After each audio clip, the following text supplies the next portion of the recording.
Hello, hello, hello. How are you guys doing this evening? It is currently 5:55 p.m. on Thanksgiving Eve. And it is currently, it feels pretty nice outside today. Or tonight. I bet it was like in the mid-50s today, so it's probably in the upper 40s right now, I would say. Upper 40s, or I don't know, let's see.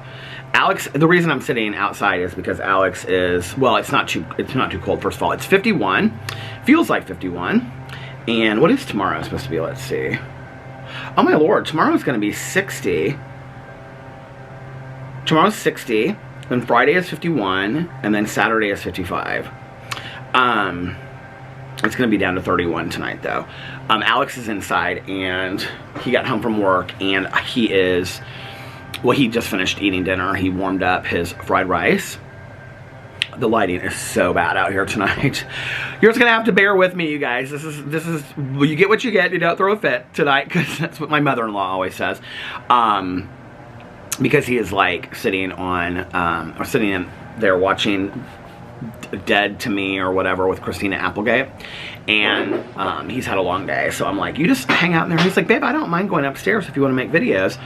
I was like, well, I just filmed a drama video, I did a rant video, and I said I will, when I get done vlogging, I will come inside and I will film my review video. I don't know if I'm going to do the review video today, we'll see.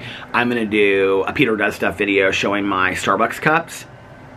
And then I'm going to do a Peterisms video, and, well, I wanted to do a Peter Does Stuff video, a Peterisms video, and a review video. I don't know that I'm going to get to all of those things, so we'll just see. Now, I will tell you tomorrow I'm going to just take the whole day off.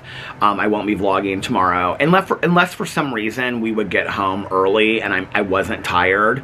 But we're going over to Alex's mom's house at 11:30 tomorrow morning, and then we're gonna be there till like 4 o'clock, and then we're going over to Caroline's, and then we'll be there for several hours. So I can't imagine when I get home that I'm gonna want to just like sit down and like pull out the camera. I might, though. I might be like wide awake and, you know, whatever, and we'll see. If that's the case, then I will put up a vlog tomorrow. If not, I want you guys to know that there may not, and most likely will not be a vlog tomorrow. I'm not going to be filming any videos on any of my other channels because there's no way I'm going to be able to get up at like 9 o'clock in the morning. And Alex will sleep in tomorrow morning anyway until we have to start getting ready. So there's no way that I'm going to like get up and start filming videos and all that kind of stuff. I actually have my lip gloss and my fan out here right now because I just did my drama video, my rant video out here. So anyway, how are y'all doing? Put a little lip gloss on. Are you guys having a good day? I felt like crap when I woke up today, in all honesty. I did not feel good. I felt like real, like, kind of like horsey in my throat, if that makes sense. Like I was like coughing and stuff. I feel like 100% better now. I think I just maybe like, I don't know. I think like going in and out, you know, like the last couple days and the temperature going up and down and things like that, I think has, I think that's kind of like affected maybe me not feeling great. I don't know, but I feel great now. I feel fine. I got up and I brushed my teeth and I made the bed and went downstairs and got some coffee, and I've been kind of sipping on this all day long, so I haven't been drinking a lot of coffee. And I talked to Tanya and I talked to Valerie and talked to my sponsor, and we had a really good talk actually about, we were talking about like just like sharing what we're gonna do tomorrow for Thanksgiving. And then she was saying to me something about like back in the day, she was telling me that she had invited somebody over to her house for Thanksgiving that didn't have like a family to do something with, and which I always think is so nice. And You know, it's like when you're sober and if you're active, like going to meetings and stuff, first of all, there's always meetings all day long. Like, meetings don't stop because of Thanksgiving. So, like, if there's meetings going on Thursdays or just every day, you know, there will be meetings tomorrow, those same meetings. And clubhouses are always open. Recovery clubhouses are open. And the other thing is that so many people that I know that are sober, like, host sober Thanksgivings where they'll have like a bunch of people from recovery over and whatever, you know, which I think is really nice and it's really cool. My mom, she would go over to my aunt's house or my cousin's house for Thanksgiving, but then like later in the evening, she would like sometimes go over to other people's houses. They also, like, our friend Carol, family friend, my aunt and my uncle and my mom would go over to their house like later on Thanksgiving Day night, and like Carol and her husband would have like, they have like 4 daughters, and so their 4 daughters would come over with, like, well, when they were growing up, like, they would be there, but like with their kids and husbands, and then like a bunch of family friends, and like they have this big party on Thanksgiving Day night. So I don't know if they still do that. I'll have to ask Caroline that tomorrow because Caroline's still really close to them. Alex actually he talks to Carol quite a bit, so we'll have to find out. But, so yeah, so I was talking to my sponsor and I was saying, you know, it's interesting because, like, back in the day, like when I was drinking and using, like, I really had no desire whatsoever to, like, really be around my family in any kind of, like, positive, like, get together or gathering. And number 2, like, I always dreaded holidays. I'd always be like, oh God, I don't want to go to this holiday thing or whatever. And I can remember like having to be like high or having eaten pills or whatever. And I do remember, like, the last Thanksgiving that I went to my dad's before I got sober. Well, the Thanksgiving before I got sober, I'm going to share a story about that on my Peterisms channel. I didn't go to anybody's house. I was asked not to go to anybody's house. I think I've talked about that on here before. So I'm going to share that from my Peterisms channel. But the year before that, and this is, I think, part of it, was that my dad had his, and I don't think it was Thanksgiving. I think it was like the weekend before or whatever. But he had his whole family down from Fort Wayne. And so there was like a family reunion Thanksgiving. And I can remember just being absolutely, like, I just drank and drank and drank and drank and drank. And to the point where I, like, passed out, like, in the basement. And I just was, like, I mean, it was, like, unbelievable. And I can, like, I to this day can kind of see glimpses of myself, like, standing in the kitchen and kind of, like, falling down and saying really, like, stupid stuff to my aunts and my cousins and stuff like that. Just really embarrassing stuff.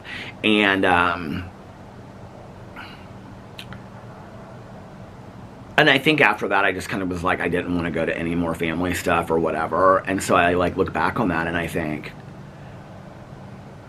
you know, those are a lot of the times that, like, it's times like that, like, where I would be at something, like, there was a Christmas party. Well, that ended up in a really horrific accident, but where I was, like, walking across the road and I got hit by a van. Because I left this Christmas party that I was at. That was when I was like 20. And I've talked about that on here before too.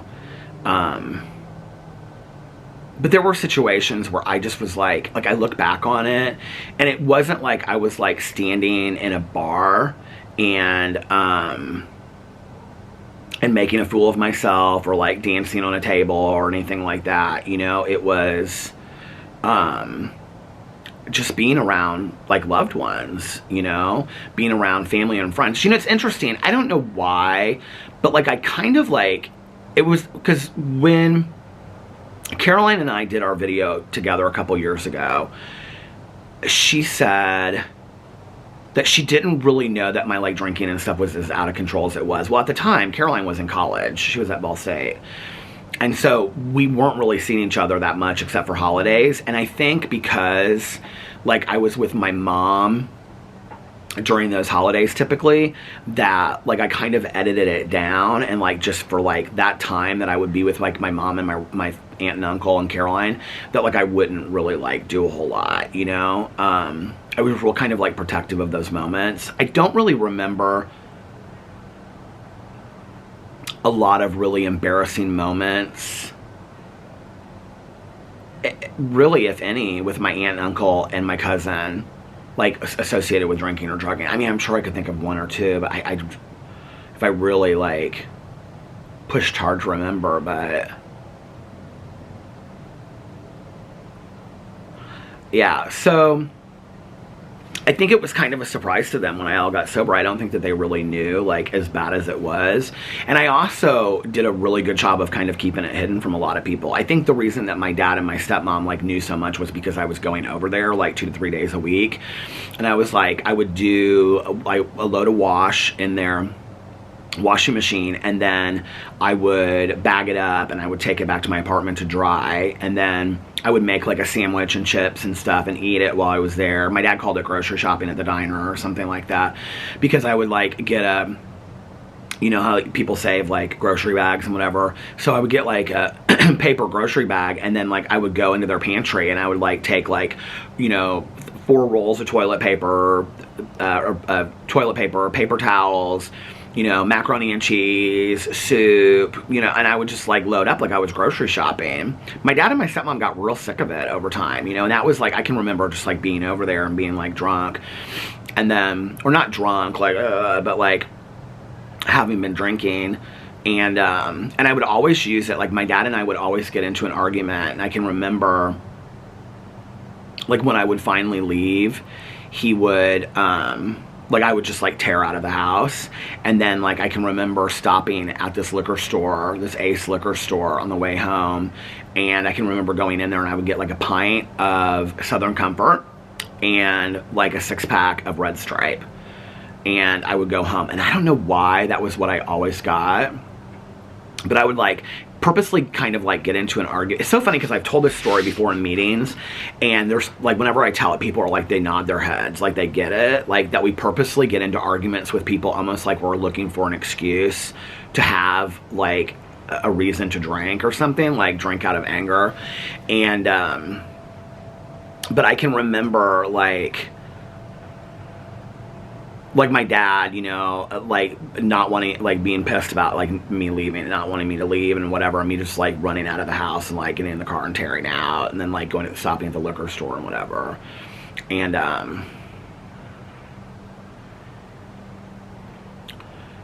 of all of the people in my life, you know, other than some people that I dated, because I did, and some friends of mine, I had a really close like girlfriend, and not girlfriend that I dated obviously, but like friend of mine that was a girl. She and I drank really, really heavy together, and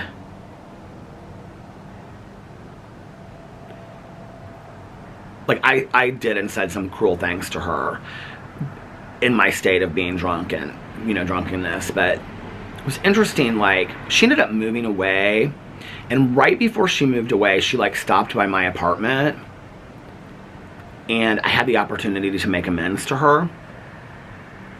And then several years ago, I had looked like everywhere on social media to find her. Like I was like, oh my God. And I had looked up, like I ended up finding her through, I knew her sister's name, and I found her through her dad's obituary because I knew what town he lived in, and it was like this really obscure town.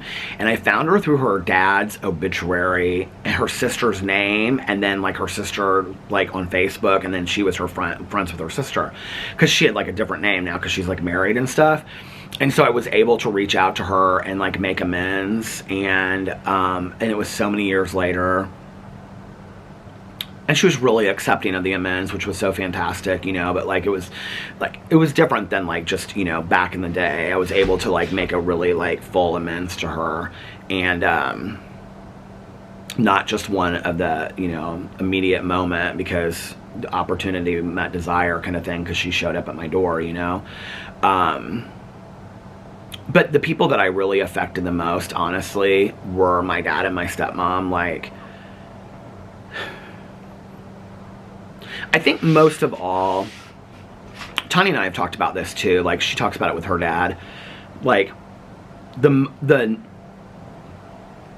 all of the fear that I instilled in my dad of him not knowing where I was, or, you know, like if I was home, if I was okay, things like that. Like, I can remember even like when I was living in my apartment, you know, before I got sober, my dad calling like really late at night. It would be like, I would be like at home, you know, and he would call really late at night, and he'd be like, hey, I'm just checking on you to see if you're doing okay. I was like, I can remember thinking that that was really weird. And, you know, in retrospect, now I know that he was checking on me to see like if I was home and if I was safe. He didn't do that every night, but I think my dad was, you know, full of a lot of fear. And then, like, you know, after I got sober, my dad was very angry. Like, when I got sober, he was really, really angry. And I think I needed, you know, like, we always talk about this idea of, you know, well, inside the rooms of recovery, we talk about love and tolerance as our code. And we also talk about loving someone until they can love themselves. But that's from a point of recovery. Like, family members and friends have a right to be angry. And my dad was very, very angry. Like, I had, come on, focus. My dad, I mean, I had done a lot of damage to the marriage, to his trust. You know, he felt betrayed by me and whatever. And so there was a long time where it took for him to start trusting me and believing in me again, you know? And I can remember, like, talking to him, I feel like it was a couple years after I got sober, and he said to me, I just always thought I was going to get that call, you know?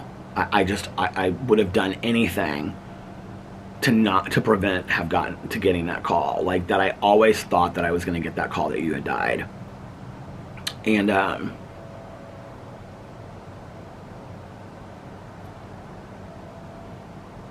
don't think as an addict or an alcoholic, when you're actively out there using and then you're in the middle of all of it, I don't think you fully, I know you don't. Like, I didn't. And even when my dad said that to me, or 2 or 3 years sober, like, I didn't get it. I didn't get what he meant by that, you know? I mean, I got it. Conceptually, I understood it, but I don't think I really fully internalized it, you know? That fear that my dad lived with on a regular basis. And I think that my mom was so much in her active addiction that I think it was kind of like out of sight, out of mind, you know? Because she told me that later. She was like, I didn't even really know how bad it was with you. She was like, I knew it was bad, you know? But my mom would base it on, like, factual things. Like, I had been in an outpatient program, and I told her, like, how invested I was and how excited I was about this outpatient group, which was probably full of crap at the time. And I was probably just, you know, like, saying, oh, I love this outpatient group, and I had no intention, you know. Because I do remember, like, being in that outpatient group, and I was court-ordered to it. And, like, it was, like, Monday, Tuesday, and Thursday or something like that, or Monday, Wednesday, and Thursday. And then on, like, Thursday night, like, I would go out. I can remember that, you know, to the bars. Like, I mean, I stayed sober for, like, 2 or 3 weeks or something in there, and then, like, I was done. But, and I remember at the end when I got it was like a 10-week thing, and I got my token, and my dad had to come, like, every week for family group. And he had to, like, reschedule some board meeting that he had. And I can remember we walked out of there. I don't even know why I said this to him at the time. I remember we were walking out of there, and, you know, like, they go around and they give you your coin, and everybody says, you know, nice things about you and whatever. And my dad said something to me about, like, let me see that coin or whatever. And so I was showing it to him. We were walking outside, and I said, this should be an Oscar or something. Like, I can't remember what I said, but I said, this should be an Oscar. And he was like, what do you mean? I mean, when I tell you the lengths that I don't know why I'm talking about all this tonight, but maybe it's me thinking about past Thanksgivings with my family. But and I wasn't invited to the very last Thanksgiving that I had before I got sober. My dad called me and said, I think it would be best if you didn't come to either side's Thanksgivings because you're so disruptive. And that is what happened. And so I think, and that's what needed to happen, you know? And I remember going through White Castle the night before and like bawling my eyes out, and the woman was like, I had gone out with my friends because, like, you know, like, it's so funny that Alex is like staying inside tonight watching TV, because this is back in the day, like, this is the biggest night to go out to clubs. Do you guys know that? On Wednesday night before Thanksgiving. So anyway, but I went out with my friends, and then on the way home I went through White Castle, and I was like bawling my eyes out, and the woman's like, what's wrong? I mean, I got like 20 cheeseburgers or something. They used to, White Castle, tell me if anybody remembers this back in the day, they used to have sour cream and chive fries. Oh my God, I was obsessed with them. So anyway, I went through there and I got like 20 cheeseburgers, 4 things of sour cream and chive fries, onion chips, on and on and on, right? And this is like this whole vlog. I didn't talk about in this vlog the White Castle. I talked about it in the other, in my drama channel video. But anyway, so I went through there and I was like crying, and I was like, my family doesn't want me to be at their house for Thanksgiving. I wasn't invited. And she was like, oh my God, I'm so sorry. She was like, well, let me give you your food for free. And she gave me all my food for free. That was my Thanksgiving. I can remember waking up to, oh, my neighbor's light just went on across the street. I can remember, ooh, it seems to be shaking up a little bit. I can taste that. I'm out of stevia. I only have sweet and low left. I can remember waking up, I don't know how that I do, but I can just see like all of those White Castle bags around. I mean, that wasn't the only time I went through White Castle on the way home. I went through White Castle a lot on the way home from bars, but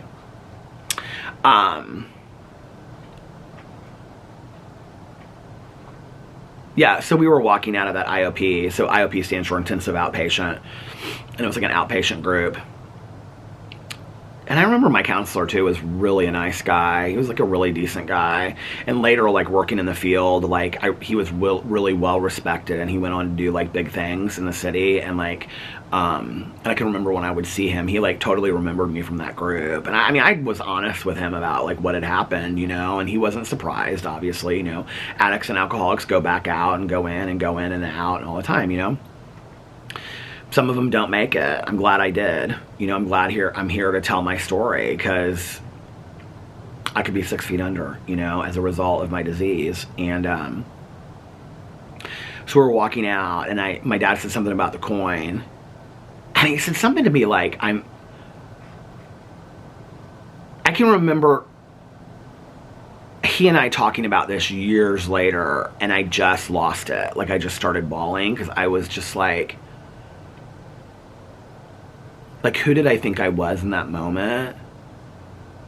My dad said something to me about like I can see him like sitting there looking at the coin, and he like patted my back, and he was like, I'm really proud of you, Pete. My dad calls me Pete. And I was like, well, it should be an Oscar. And he was like, what are you talking about? And I go, well, I've been drinking through the whole thing. And he goes, what? And I've been like, yeah, like on the weekends I drank. And I can remember, like, you want to talk about the lengths that alcoholics and addicts go to?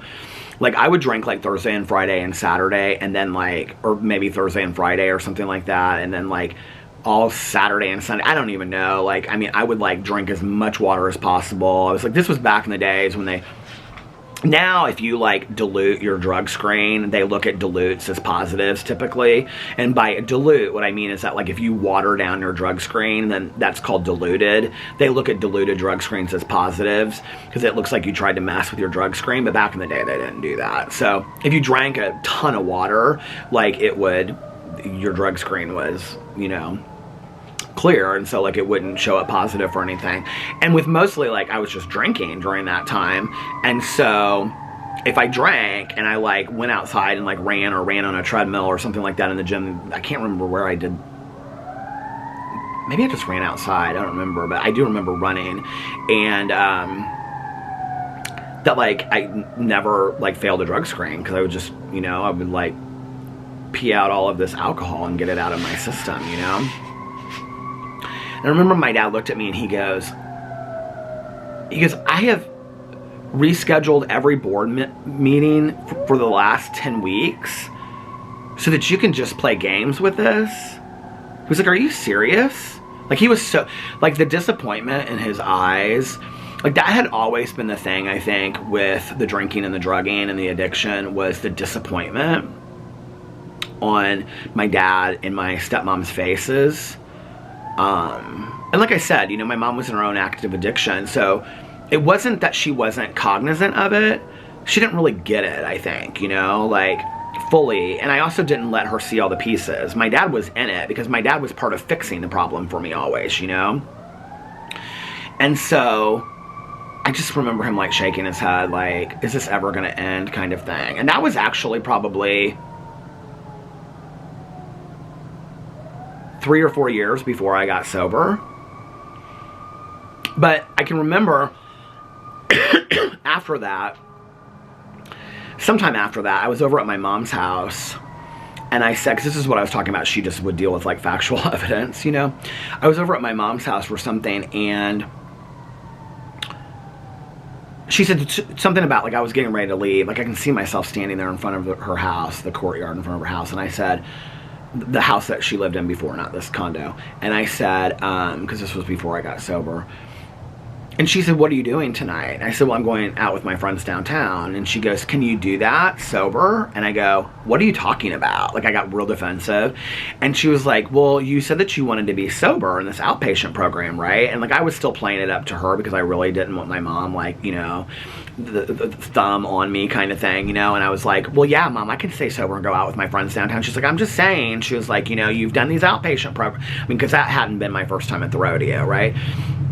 And she was like, I'm just saying, because you've done these outpatient programs and you just don't stay sober afterwards, and you always say that you can go out with your friends, you know, which is why I'm such a believer that if you go around the same place long enough, if you go around the barbershop long enough, you're going to get your hair cut, you know.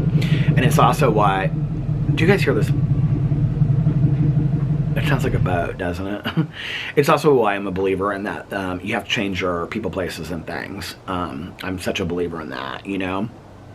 And that's probably when I got out of treatment this last time, and my counselor was like, she made me call friends of mine when I was in treatment and tell them I couldn't hang out with them anymore. At 22, it was so embarrassing, but I'm so thankful for that. I can remember some of them being like, I had to make a list, first of all the people that I had to call. And then she was like, okay, you're gonna call these people, and then you're gonna, like, in her office, and you're gonna tell them that you can't hang out with them anymore and be their friend. And I was like, oh my God, this is so embarrassing. And I can remember some people, like, I wasn't even really that close with, and they were just kind of like, okay. So, like, what's your point, you know? It was so embarrassing. But that was probably one of the biggest things that I had to do that kept me sober, because when I got out of treatment, I mean, I could have easily, I think I didn't know this, like I wasn't aware of this. Like, I was talking about this last night in my meeting. I didn't even talk about the meeting last night, Tanya and I went to. But anyway, I was talking about this in the meeting last night. Because, you know, there's always people in meetings that, like, get probation sheets signed, and they're like these green sheets. In Indiana, they're like these green sheets, and so they have to get them signed, and they say, like, you know, I was at such and such meeting, like the chairperson of the meeting signs them, right?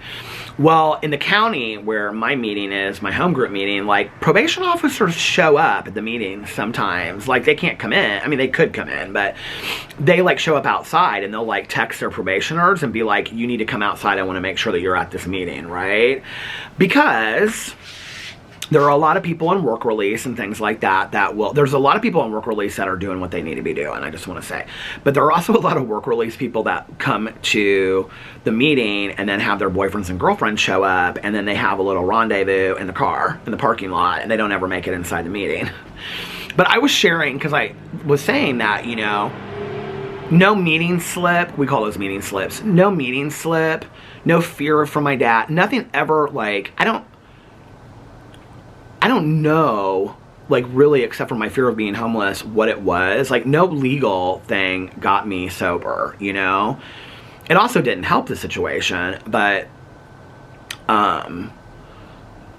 you know, I was talking about all of that last night. What was I going to say? There was something I wanted to say about that. Wiggle your toes, Peter.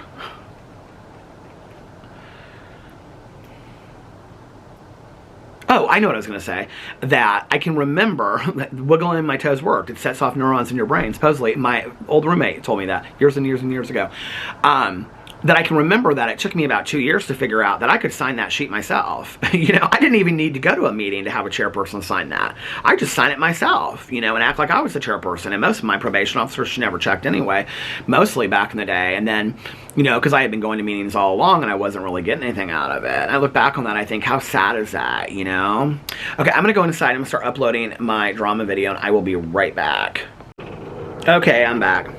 It's so funny, I was like in there and I was talking to Alex and he was watching that show, but I was uploading my drama video on my phone because it uploads faster sometimes, and my dad texted me and he was like, I know you guys have a million plans tomorrow. He said, we're just gonna hang around here and it's just gonna be us and the dog, and he was like, how we like it, how we prefer it. My dad and my stepmom are like, I wouldn't say that they are, what's the word that you use for people that don't ever go out in public or see anybody? What's the word I'm looking for? Oh shoot, like Greta Garbo was one of them back in the day. What's the word? Like they just isolate a lot. Like, I mean, they go out and do stuff, like they'll go out to eat dinner and whatever, but very, like they DoorDash a lot of stuff and they stay in a lot and they just like being around their house and whatever. And so, yeah, so they're not doing anything for Thanksgiving, and we don't usually do stuff with them for Thanksgiving. And for Christmas, we usually see them, like, we'll go out and do like a lunch and see them like before or after Christmas. So, and then for Christmas, they usually do stuff with her mom. For years, they had done stuff with my stepmom's dad, but he has since passed away. Like, they would take him to Mass on Christmas Eve and then out to dinner somewhere. But since he's passed away, they now do things with my stepmom's mom. And so, yeah, her husband, my stepmom's stepdad, recently passed away. So this Christmas, they're going to be doing things with her, which is nice. So recluse is the word that I was using. No, my dad's not really a recluse. My dad is just happiest when he is sitting on the back patio looking at the lake and watching the squirrels and, you know, the sailboats go by and playing with the dog and reading a book. Like, that is where my dad is happiest. Like, he doesn't love to interact. I mean, he never really has, like, to interact with a bunch of people. And in fact, like, my favorite trip, or the favorite trips that my dad took in his life were when he was absolutely by himself. Like, my dad, I can remember when he and my mom got separated, he would go hiking in the Canadian Rockies.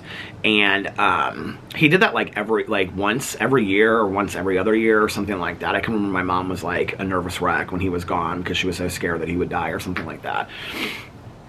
And he would fly into Banff and Alberta, Canada, and then he would hike out of there. And then one year he did a medical mission in Honduras, and it was like 5 other doctors lived. They were all like in their probably like late 30s at the time. They lived on like a sailboat, like a small sailboat, and like that was like anchored off, and then they would swim into shore with these packs on their back.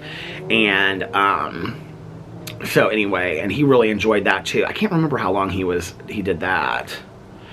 I don't know why I remember this, but he brought back like Honduran money and then like these little like clay things that the kids in town would make, and they would bring the doctors as gifts and stuff like that. But I can see this picture of my dad, and it's like him and the doctors, and they're like kneeling down, and my dad has like a really, like, my dad and I look very, very similar, and he has like a big beard, and he's like super tan, and he has on like, you know, this was like late 70s, early 80s, he has like, you know, like one of those like, what do you call them, like mid-thigh short, you know, bathing suits on with like a t-shirt and like a backpack, like a just like a JanSport backpack or something. And then he's got on like Sperry topsiders that are like so faded out because he's been like swimming in them in the ocean and stuff like that. But anyway, my dad used to do a lot of really cool trips by himself. My dad is pretty fearless. He's always been absolutely fearless to go and do anything, you know. And that's one thing I did not get from him. I wish I had, is that just that level of fearlessness in looking at the world. So, yeah. It's interesting. People are always like, around the holidays, they're like, you should go see your dad, or why don't you go see your dad, and things like that. Like, my dad and my stepmom, like, this isn't just new to 2022, right? Like, this is my dad and my stepmom for like the last 30 years, right? That they don't really go and do a whole lot with anybody. And like, even if I called my dad up tomorrow, or even if I called him up tonight and I said, hey, why don't you come over to Caroline's for Thanksgiving? He'd say, well, we really appreciate the invitation, but we're just going to stay at home. You know that we like to be at home alone, right? Or if I invited him over to my in-laws' house or whatever, because every once in a while we'll get together, like Alex's mom and he and my stepmom and stuff, and go out to lunch. So, you know, I think part of having a relationship with somebody is respecting their boundaries as well. Typically when we see them, we just go out to their house. They live about 10 minutes from here, you know, and we'll just like stop in and whatever. I think like people are so kind of like, sometimes like I get questions and people will say, you know, you don't talk about your dad a lot. I actually do talk about my dad a lot. I do tell quite a bit of stories about my dad and stuff like that from the past. A lot of the reason why, I mean, there's really, to be honest with you, not tons to talk about with my dad today. I mean, he's retired. You know, he gets up, he walks the dog every day. They have a little Yorkie.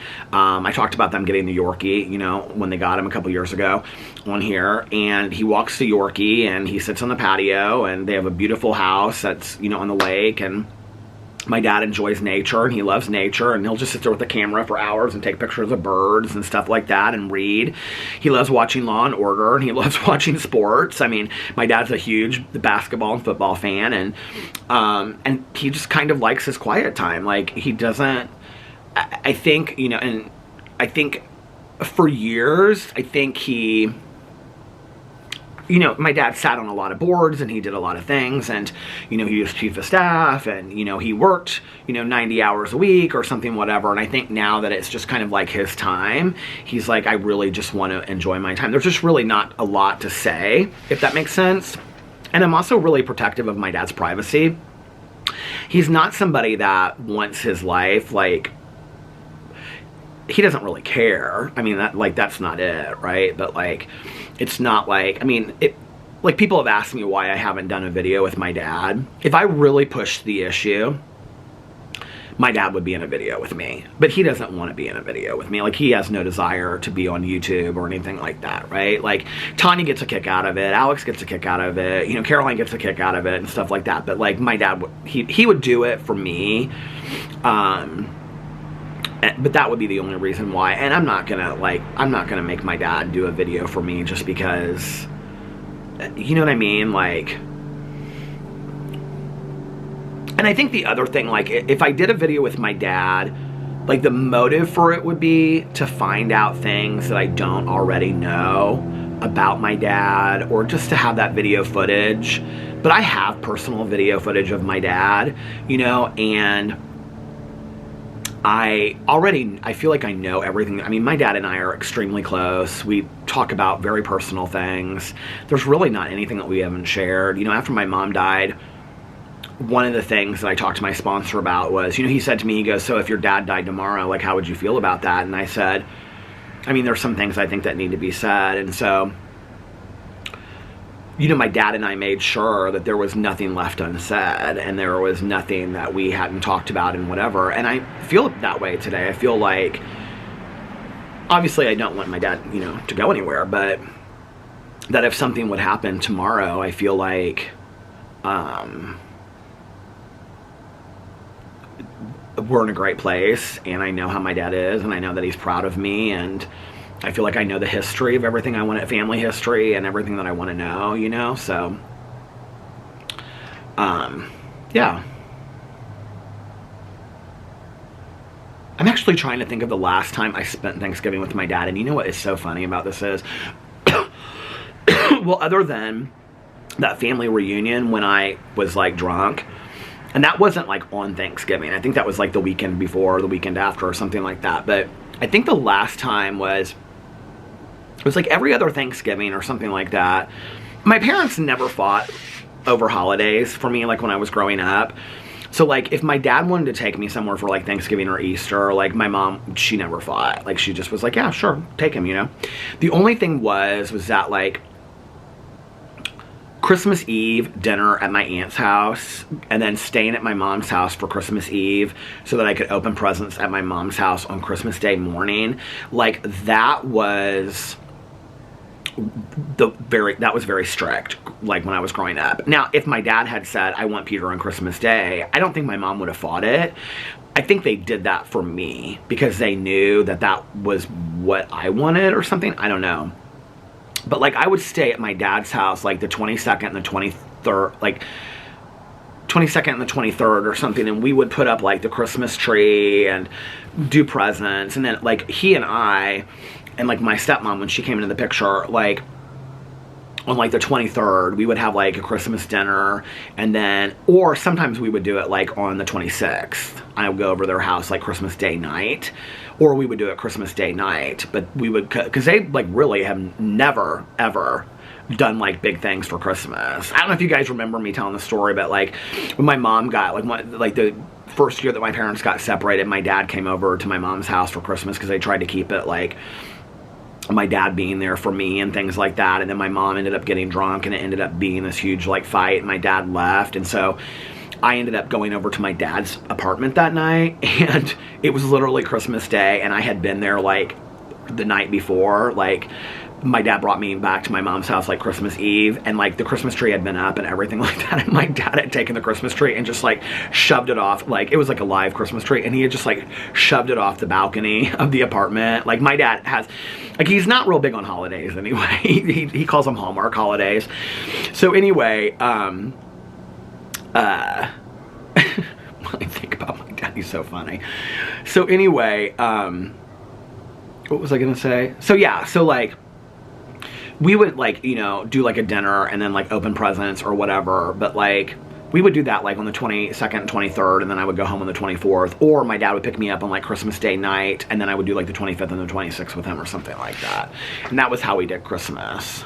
But the last time that I spent Thanksgiving, I think this might be the last time, I don't know, I'm sure there was some random time in here that I'm not remembering, was my dad and I used to go visit his fraternity brother, because my dad was at Fiji at IU, and his fraternity brother lived in Sarasota, Florida. He and his wife and their 2 daughters. And their 2 daughters were like, one was like 2 years older than me, and one was like 4 years older than me. So we would go down there and visit. And his wife, her sister, used to drive an Excalibur in the Macy's Day Parade. So we would all get up on Thanksgiving Day morning. We might have done this a couple Thanksgivings, I remember, but we would all get up on like Thanksgiving Day morning, and you know, they would be drinking Bloody Marys, and we'd all sit around the TV, and we would watch like her sister like driving, you know, waving to everybody. She'd always like drive a celebrity, like I think one year it was like Dudley Moore or something in the Macy's Day Parade and whatever. And which is so weird. I haven't watched a Macy's Day Parade in forever. So, and then we would go to the beach, and then we would come home, and then we would have Thanksgiving. And I can remember his mom lived in like these condos, maybe like assisted living condos or something, I don't know. But she lived in these condos, and we went, and I think it was the last year that we went, I was like really sick that year. Like I didn't feel good. And so after dinner, like they laid me down in her bed and they turned on the TV, and I remember that the movie, I can't remember, why can't I think of the guy's name now, the actor, the one that used to like sing with Shirley Temple. Oh, my phone's inside, dang it. Oh shoot. You know, the little short white-haired guy as he got older, what's his name? Darn it. But anyway, was in a movie, this is so, it's on the tip of my tongue, I can't believe I can't remember it. But anyway, was in a movie called It Came Upon a Midnight Clear, and it was the first time I ever saw it. It was a made-for-TV movie. It probably came out that year, or like that's probably the year that it came out. I could probably tell you exactly what Thanksgiving that was. And it was with that red-haired kid too, that what ended up being in that Jacqueline, that I always want to say Jaclyn Hill, that Jaclyn Smith movie, The Night They Saved Christmas, that Scott, his name is Scott something, he was in this one too. And why is that guy, what's that guy's name, Bill, what's his name? The old actor, he's real famous, super famous. Anyway, he was like one of the kid actors of like the 40s. Why can't I remember his name? But anyway, he dies, he's their grandpa in Hollywood, and he comes back and he has to find this angel in New York City where he was like a cop for like his entire life, like 40 years. And so he takes his grandson to New York City and they have to find this cop. Annie Potts plays a news reporter in it. I can just remember laying there in bed and like watching this, and I was so enthralled with this movie. And I've loved that Christmas movie ever since. By the way, yesterday I watched Home Alone and I started watching Smoky Mountain Christmas the other night. I'm getting started early on my Christmas movies this year. So, all right, you guys, I'm starting to get a little cold, so I'm gonna go inside. I'm not sure if I'm going to film any more videos or not. I wanted to show my new Starbucks cups that I got, but I don't know that I'm going to do that. We'll see. And I'm going to go inside, and then I'm going to start uploading all this stuff, and then I'm going to make something for dinner. So anyway, thank you for hanging out on the front porch with me tonight. This has been a lot of fun, and even though I know it was kind of like a lot of addiction stories tonight, but we're doing the countdown, you know, the countdown to my sobriety birthday, and it always seems to kind of like bring up like stories and memories from the past. But anyway, yeah, thank you guys it was cathartic for me. It was good for me tonight, talk about these things, and thanks for hanging out with me. I love you very much, and I hope you guys are having an absolutely amazing Wednesday, and I hope that you guys have an amazing Thanksgiving, and I hope that you get to hang out with your families. And if you're not getting to see your family, you know, I hope that you get to do something that is treating yourself, whether that's binge watching a show. Now, I will tell you there are a lot of good shows to watch, okay? If you had Netflix, I want to watch 1899. Wednesday just came out. There's a new Christmas movie. It's like Christmas at Mistletoe Farm. Peter, that sounds like a porn or something. It's called like Christmas at Mistletoe Farm, and it looks like Babe, Pig in the City. You know Babe, that pig. I love him so much. That he's like, oh, that Babe movie. I love when he goes, I miss my mom. I love that movie so much. But anyway, it looks like Babe in the cover of it. There's like so many new shows that are on Netflix right now that look so fantastic. And also on HBO Max is a Christmas Story Christmas, which is the sequel to A Christmas Story. Somebody said on here something about like that's not actually the sequel, and I already knew that it is the sequel because Peter Billingsley has been waiting to make this sequel. This is actually the official sequel. And if you get online, there's an article that there's actually 8 or 9 movies in the Parker family,